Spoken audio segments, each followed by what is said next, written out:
Hey sports fans, Haroon Rashid, Khemeia Consulting, and welcome to Haroon's Hangout, the internationally featured show where we make digital marketing simple, straightforward, and fun. Today, a very special guest with us today is Mr.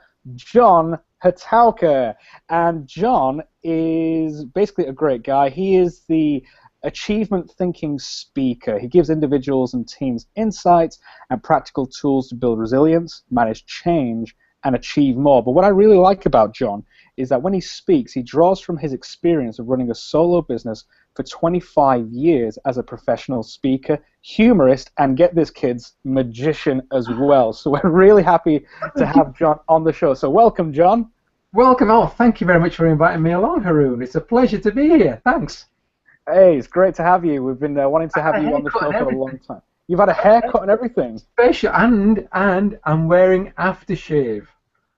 All for me? Wow! For the viewers and just for this. I don't normally have a bath or anything, but I've had a bath today. I used to have 2 baths in a year, Christmas and my birthday, and I've decided to have a bath for today.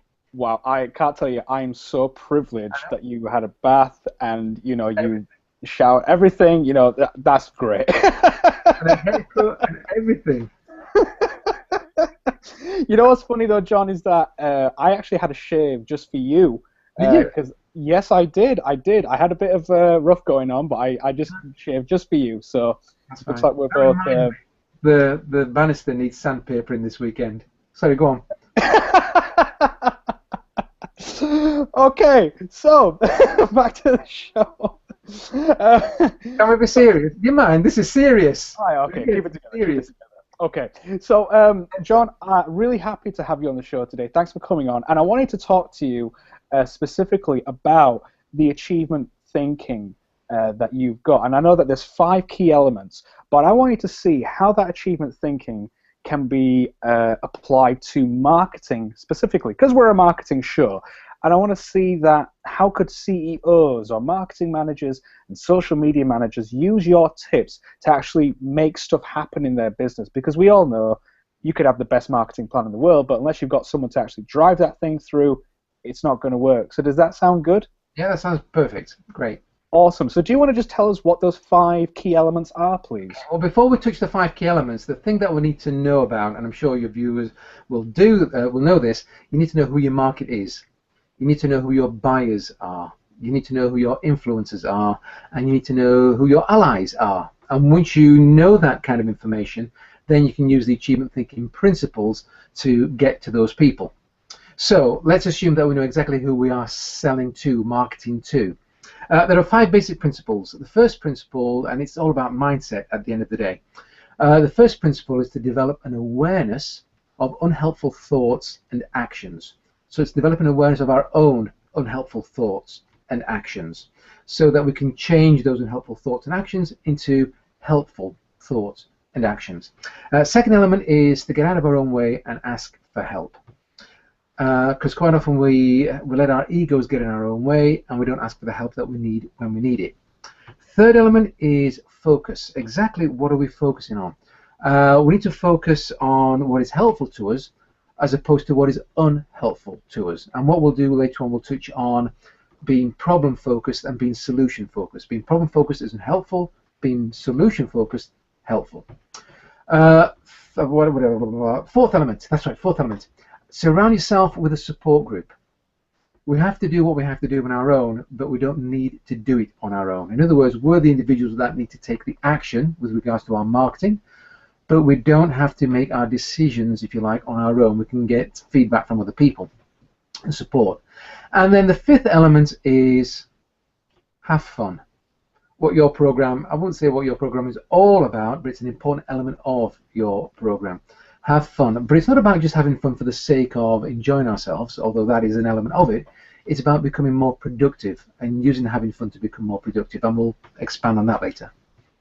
Awesome, awesome. I really, really like those elements. And in fact, when I first heard of this, I just kept thinking to myself, this is a really good systematic approach almost, so that people can actually just go and achieve whatever it is that they want to achieve. And I do love the fun element as well at the end. But it'd be really cool just to talk about the first one. So develop an awareness of unhelpful thoughts and actions so you can change them. Do you want to just expand a little bit about that? Yeah, we all have inside our heads a little voice that talks to us. Don't we? We do have a little voice that talks to us, don't we? And sometimes that little voice is helpful, and sometimes it is unhelpful.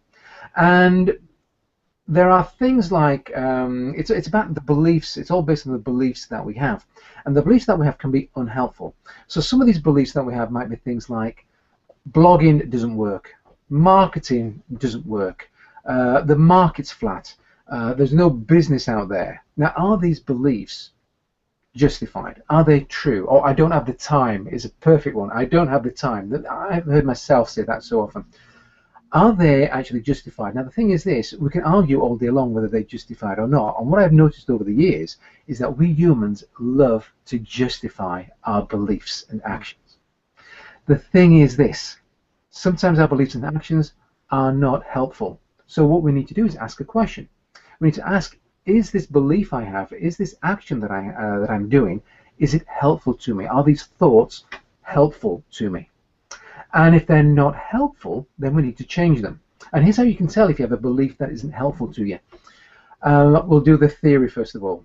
If there's an action that you should be carrying out, and if that action is of benefit to you, and if that action is not life-threatening, and you're making up reasons and excuses not to carry out that action, then there's a belief there that obviously isn't helping you.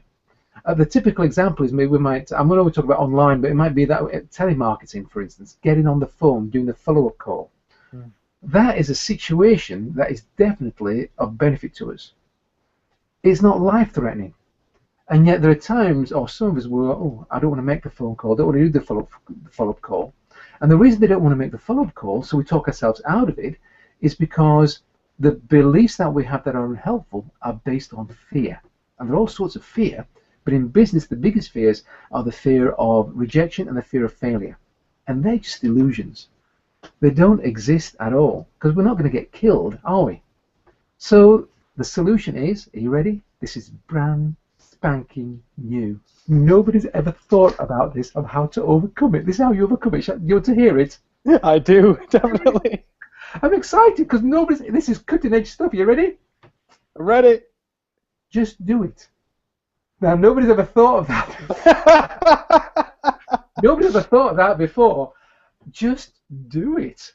So if we're aware that there's a situation that is a benefit to us, and we're just talking ourselves out of it, just be aware that there is nothing wrong in carrying out that beneficial action, providing it's not life-threatening. If it's life-threatening, don't do it. Because fear is a good thing. If a lion or a tiger walks in the room, fear is a good thing, because fear says, run away. There's a tiger in the room. So it's about managing that fear. But being aware of those beliefs, if it's not threatening, just do it anyway. I absolutely love that. And you're right. It's such a, and I love the spin that you have on it. It's very humorous, but it is so true that if it's not gonna, if it's not gonna kill me, then there's no reason to not do it. So yeah. I really do love that. So it's just providing the action is of benefit to you. Right. Yeah. Providing absolutely. the action of benefit to you. So it's got to be something that is beneficial to you. So. Absolutely. So you're just saying action point number one, I guess, is just stop making excuses or justifying it. If it's going to be beneficial to you guys, and it's not going to threaten your life in any way, go ahead. Do it. Do what John said. Blogging doesn't work, all right, try it out and see what happens. If you're saying newsletters don't work, try it out and see what happens. But that's right, because we meet a lot of people who do say, oh, well, I've heard that blogging doesn't work, or I've heard that this doesn't work, and it's like, well, have you tried it? No. So, well, this is why it comes back to who is your market? Because if your market doesn't read blogs, then why do blogs? If your market isn't interested in newsletters, then why do newsletters? But if your market is the type of market where you can connect with them on newsletters, then newsletters are perfect. So this is why I said it all depends. You've got to know who your buyers are, who your influencers are, and who your allies are, and where they are, and how to market with them. That's the important thing. Absolutely, absolutely. And for those of you who may be watching this for the first time, we do have show notes on the blog, and we'll be putting some great posts for some of John's stuff, some of our stuff as well, of how you can actually find your buyer personas as well. So let's move on to number 2, which is ask for help. And this one is quite interesting because I find that some people aren't so willing or so ready to ask for help. So do you want to just expand on this one a bit more for us? Right, in 1989, I was made redundant for the 3rd time in my short-lived 7-year career as an optician. And I decided that I was being bold, and I decided to follow my passion, which was to become a magician. That's right, I'm a magician. And in 12 years, I built up my career from working tables performing close-up magic in restaurants to working for nearly half of the blue chip companies in the UK. The boy did well. I was flying around Europe entertaining their top executive boards, their top clients. I was working on exhibition stands. I was using my magic to communicate messages. I did really well. And I did 3 presentations in a row, which in my opinion were not all that good. And I focused on those 3 presentations. And I had a crisis in confidence. And at the time, I was doing my marketing and I was doing my telesales. When I say telesales, arranging meetings, but I wasn't converting those meetings into sales because I was afraid of letting down my client. And because I surrounded myself with people who wouldn't or couldn't give them the moral support that I needed, I just focused on those 3 presentations and my business went downhill. And with this crisis of confidence, I found that each and every single one of us, even superstars, we all have self-doubt from time to time. And with me at that time, people came to me. I had magicians coming to me. I had speakers, small businesses asking me for my help in their businesses. And I love that because my ego, boy, did that get massaged. But the thing is this, I thought that if people are asking me for help, I'm in a position of strength. I'm giving great value, and I've got great credibility. But if I'm the one asking for help, then I'm in a position of weakness. I'm no longer going to give value. I no longer have credibility. Now that was a belief that definitely, once we're going back to the belief things, the beliefs that are unhelpful, now that was a belief that didn't serve me. And once again, that was my ego getting in my way. And it wasn't until about 8 years later that I decided, I thought, hang on a minute, I'm going downhill here. What are you doing? You need help. So it's about putting our egos to one side and asking for the help that we need when we need it. Now you've got to be very careful who you ask for help from and because we're in a society where we need to show that we are strong and that we are confident. But there's still nothing wrong in having confidence and asking for help. So that I'm talking about going to mentors, asking coaches for help. In fact, perfect example is I want to start vlogging. Guess who I'm asking for help? We spoke about this a little while ago, and a little later on I'll be asking you for help. Yes, So we there's do. nothing wrong with asking for help. And I'm supposed to be the guy that's been in business for 25 years. So it's get out of your own way and realize there's nothing wrong with asking for the help that you need when you need it. That's brilliant. That's really good. And I think, like you said, you've got to put your ego aside. And I think by doing that, it's not actually being weak. You're actually empowering yourself. And we've all needed help. And I got to say, I've had various mentors, privately and professionally. And I have not got to where I am today just by myself or just because of my own wonderful self or anything like that. I've not got where I am today. Hey, man, you got to sell yourself. That's good, Tom. But, you know, all of us have had people helping us along the way, and I think mentorship and coaches is a great way to do that, so that's fantastic. I mean, if you think about athletes have coaches. If you think about the Prime Minister has coaches on presentation skills and advisors. Actors have directors. They all have help, so why not us? Absolutely, absolutely. So number 3 is focus on what is helpful to you. Do you want to give us the rundown of that one? Yeah, okay, so that is more about being solution-focused as opposed to being problem-focused. Because the way the human mind works is our brains, or our wonderful subconscious minds, because we have wonderful subconscious minds, are like genius. And when we say to our genie, oh, I don't know how to do this, then the genie says, Master, your wish is at my command. You do not know how to do this. That's fine. If you say, oh, this is not working, then your subconscious mind says, Master, you are correct. This is not working. So when we make a statement and we're focusing on the problem, we make statements, our subconscious minds can't find the solution. But if we ask questions like, okay, how can I make this blog work? Who do I know that will help me put together a piece of marketing material and write it in such a degree that it will actually increase people coming to my website or knock on my door? It's about asking open questions, and your subconscious mind is more likely to find the answer. The best example I can give is you're catching a bus. You're running towards the bus and you miss the bus. So you can turn around and say, oh, I've missed the bus. Crikey, I've missed the bus. I can't believe it. Now we're focusing on the problem. But instead of what we should be doing is saying, okay, how do I get to my destination? What are my options? Who can I ask to get me to the destination? Then you open up opportunities. So it's about focusing on the solution rather than the problem itself. Great, great. And it's very interesting, isn't it, that just by doing that small thing about just focusing, it could just add so much more value to what you're trying to achieve, right? And it just like, you could just say, oh, well, I want to do a blog, but, if it's not working, like you're saying, if you just actually focus and say, okay, what are we actually trying to achieve? What are we trying to do? And why might it not be working? Or what could we do that's actually going to give value to the customers by just being a bit more specific about those things can, like you say, open up a world of opportunities. And I really, really like that. And even ask, okay, if it's not working, who knows who might be able to help me to find out why it's not working? Who can do some market research, perhaps, to find out why it's not working? Absolutely. And maybe that brings us nicely, transitions into the next point, which is surround yourself that's why with... I said it. This is great live TV. Surround yourself with a support group. So go ahead, John. So, well, okay, fine. One of the I work on my own, so it's just me all on my lonesome, and I found that I needed a support group, and it wasn't until I read a phenomenal book called Think and Grow Rich by Napoleon Hill. And chapter 10 was the chapter that resonated the most with me. And chapter 10 is it's called The Power of the Mastermind.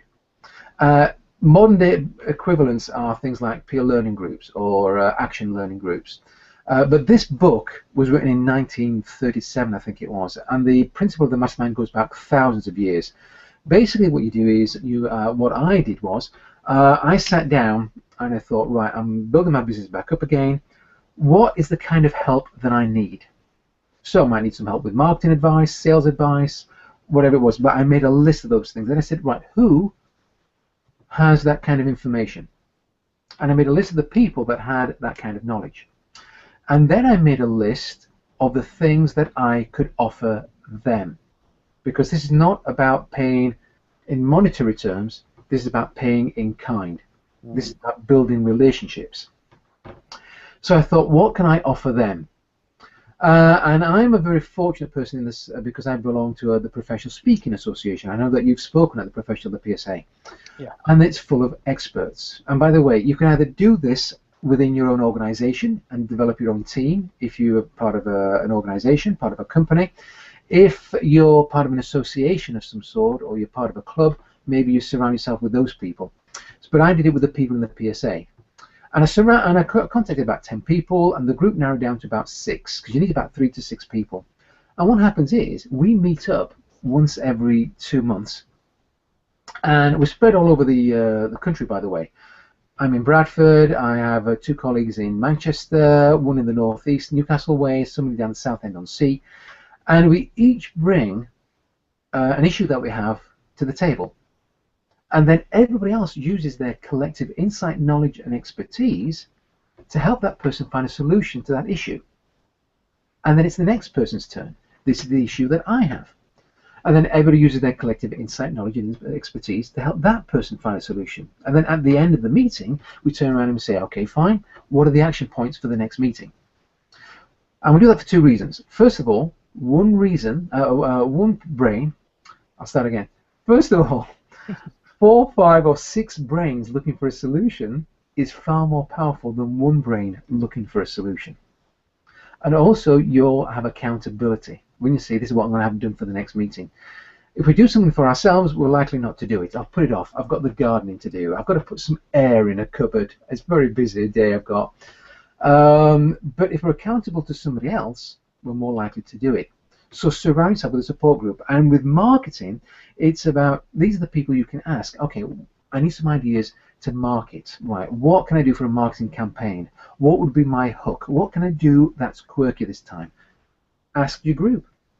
And you can, and because you've got those people, and how do you form that group, by the way? You can do it with people that you know, like, and trust. You need to do it with people that you know, like, and trust. I know that over the past, we know, like, and trust each other because we called each other up from time to time. And we've asked each other about ideas of what we might be able to do. Yeah. So it's about, and we all have networks of people that we know, like, and trust. But I'm going back now to getting out of your own way and asking for help. It's about approaching these people and asking for the help. Yeah, and it sounds better because I know that there are like networking groups who kind of offer that. But my personal reason now, I'm not saying people shouldn't go for that thing. If you want to go for that and it works for you, fine. Yeah, exactly, it's whatever works. Yeah, but what I like about your approach, John, is that it feels like a safe environment. It's like you've handpicked these people. You're in a safe environment where your business isn't going to be, broadcast or anything. It's a safe environment where you can share all that kind of stuff, and people can help you, and people that you know, like, and trust. And I think that if it's more personalized to you and your business needs, for me, that just sounds like a better fit. And it's for me. When I organize these, when I organize them, when I organized it to begin with, it was Charterhouse rules. We met up for initial meeting, and I said, right, this is what it's about. And we said, right, okay, are you in? Yes, we're in. And then we set up the ground rules among ourselves. Right, Charterhouse rules. Whatever happens in the room, whatever goes on in the room, stays in the room. And we've now become great friends. We even pass work on to each other. I mean, it wasn't about passing work on to each other, but when you get to know people, you get to know what they do, you get to pass work on to each other, so you get more business as well. So, yeah, it's about, and we also phone each other in between meetings. God, I've had a great day. Oh, fantastic! I can't believe it. I've just got a gig for £5 million. Really brilliant. oh, I can't believe it. Oh, I've had a really rubbish day today, and it's been awful because of that. Right, fine. So now you've got that support group where you can pour out your heart if you need to, or you can celebrate without feeling like you're showing off, because there are people there that care for. It's like your mum and your dad that love you. If you came and said, I had a great day, look what I've done, they're really happy for you. So, and you can say anything. So it's that kind of environment, and it's creating that environment for growth. Awesome. I think I'm going to be picking, I'm creating a hit list now for my own mastermind group. So I might give you a call, John. So I'll send you the note. If you want me to, I can send you the notes on how to create one. Yes, yes, please do. We can put those straight in the show notes. I'm sure all of our viewers are going to really get a lot out of that, and who knows, we're going to see mastermind groups popping up all over Bradford and Leeds. So the last one is have fun to increase productivity. You've put here. So this is probably going to be my favourite, but do you want to tell us about this one, John? Okay, fine. So the thing about having fun is that one of the challenges that we have is that we're busy boys and girls, basically, and we're going from one task to another, to another, to another, and we can get bogged down. And what I have found is that I do my best to do this every half hour, or at least every hour, and you just need 2 or 3 minutes at a time. Just all you need is a maximum 5 minutes. Put the alarm on, because when we relax and we have fun, if we're focusing on something and we're trying to write a blog and the ideas aren't coming to us, just out of interest, have you ever come across that situation when an idea doesn't come to you? All the time. All the time, right? Now then, tell me, have you ever found that when you're nodding off in bed, ideas come to you? All the time. Have you ever found, and you think to yourself, oh, I don't want to get out of bed because I'm all comfy and everything, and I've got to write this down, I'll remember in the morning, and you forget. What about when you have the shower? When you have a shower? all the time. Ideas keep coming. Why? Because we've let go. Instead of focusing on the issue, we're just focusing on washing ourselves or getting to sleep. So the thing about having little breaks and having fun is that every half hour or so, or 45 minutes or something, just relax. Go for now. You've got to go away from the place where you're working. So because subconsciously, the place where we are working, we have anchored our brains into thinking this is the place of work. So we need to go somewhere else. So go for a walk outside. Run up and down stairs 2 or 3 times. And it's amazing, I find that. It's about getting that energy up. Smile. Just smile for no reason whatsoever. Because when you smile, the endorphins and you just feel good. Put on music and have a dance. And all I do is dad dancing. But nobody's watching. It's dad dancing. I can do what I want to do. I think I'm the sexiest thing and gorgeous thing on the planet. Oh, you are. Of course I am. I wouldn't do it in public. It's about raising our spirits and raising morale. If you feel like it, wear naughty underwear. I don't know what naughty underwear is, but you define whatever naughty underwear is. Wear naughty underwear. Have a meditation. Just go quiet and relax. And it's just about letting go for a few minutes and having fun. Write jokes down. I used to write things down like would vegetarians, strict vegetarians, ever drive through a town with the word ham in it? You know, silly things like that. And it's just so it's thinking. It's just raising your morale and giving yourself a break just for a few minutes to let go. And it's working on that principle of when we let go, instead of focusing too hard, we let go for a few minutes. And as long as we set the intention that I am now looking for a solution for this issue, subconscious mind help me, then we're more likely to get that solution, get that idea, come back refreshed. It's about feeling refreshed as well and raising our morale. Because business can be hard, life can be hard. So let's just have fun with it. Absolutely, and you know that really and sincerely does fit in with the culture that we have at Khemeia, because our MD Ian Sharp, he just said, you know, lads, we're going to work really hard, but we're going to have a lot of fun as well, and we do. And you're right, it's funny how, well, it's not funny, but it's just amazing how when you have that atmosphere of fun, the camaraderie. If you're in a team of people, you know, it builds camaraderie. It just gets the whole team gets energized. Relationships become stronger, you become more productive, and I think that there's maybe a misconception amongst some people that they say if you're having fun, you might become unproductive. But actually, we found that for ourselves, if we have fun moderately, not that we're just messing around. You've got to be careful, because if you're not careful, you can have fun all day long and do no work. Absolutely. So everything in moderation. So yeah, not just messing around and all. But if you inject that sense of fun into your workday, you can become more productive, and we definitely have fun. So thank you very much for that, John. Would that be called disciplined fun? Oh, maybe that's a blog post. Maybe that's a blog post. I'm writing that down. Write it down. Yeah, disciplined fun. Okay, anyway, come on. So there you go, guys. We've got the 5 key elements there of achievement thinking and how it can apply to marketing. But just like John's Mastermind group, we can't just, you know, put this video out there and not have an action point for you guys. So John, we've got the Khemeia Workout. Every guest tells our audience one key thing that they need to do straight away today in their business. What do you think, or what do you advise people to do, please? All right, fine, okay. So there were loads of things that I could have thought of, and there was one thing I thought, right, let's keep this simple. You know the one thing that you've been putting off, that you don't want to do, that you're frightened of doing? Do it. And then you know the other thing that you've been putting off?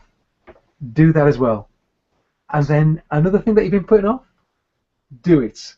So whatever it is that you've been putting off, write a little list down. At least do one of them, but work your way through that list. Just do it. If it's about getting on the phone, if it's about writing a blog, just do it. Awesome, awesome. Really love that, and couldn't agree more, John. That's absolutely great. I know that we are running out of time, but where can people find you online?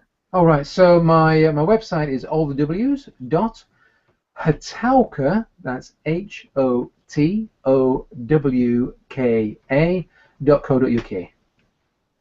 Awesome. And by the way, guys, John has got some really cool stuff like his newsletter, his Wit and Wisdom collection ebook, and what we're going to do is we're going to put all the links for those in the show notes below. We'll also put, John's Twitter handle in there so you can follow him on there. Really funny stuff throughout the day. It certainly makes me smile. In those days when you're bogged down, you get a tweet from John. Just makes your day. Honestly, it does. So, thank you very much, John, for coming on the show. Have you enjoyed it? No, thank you for asking me. It's been an absolute pleasure. Thank you. Awesome. It's been a pleasure to have you. So, guys, remember, just check out the show notes and check out John online. I know it's going to add a lot of value to your business. And if you are looking for someone to come and speak at your event, come on, guys. Book John. He is the best. Honestly, I've seen him live, and a few of us have seen him live at Khemeia, and really funny guy. I'm sure he'll add a lot of value to your event as well. And so, guys, that's going to be it for today. I hope you have found it useful. Remember, you can always subscribe for more videos for Haroon's Hangout. And if you want to watch us live, we're on every Wednesday, 10 a.m. Greenwich Meridian time, where we make digital marketing simple, straightforward, and fun. But from me, Superman, and John Hotowka, take care, sports fans. Bye. Thank you. Bye.